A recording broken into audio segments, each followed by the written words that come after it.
Kisha lut vetëm ta leni, i lutëm. Kisha lutëm, turpo. Veze akuza kundër Isa Mustafës. Kjo ishte mënyra që deputetët e opozitës zgjodhën të prisnin kryeministrin në kuvendin e Kosovës. Tensioni nisi sapo shefi i qeverisë u ngjit në foltore për të raportuar mbi marrëveshjet e fundit të arritura në Bruksel, të kundërshtuara ashpër nga lëvizja vetëvendosje, nisma dhe aleanca për ardhmërinë e Kosovës.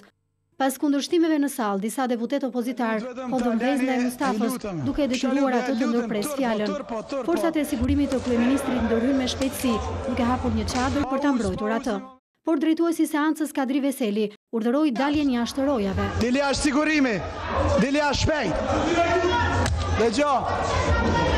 Pas këtyre zhvillimeve, seanca e kuvendit u ndërpre. Marrëveshjet e 25 gushtit të arritura në bisedimet me palën serbe në Bruksel, mes të cilave është edhe ajo për krijimin e bashkësisë së komunave serbe në Kosovë, janë cilësuar të palishme nga opozita, por për kreun e qeverisë, ato janë në pajtim me Kushtetutën e Kosovës.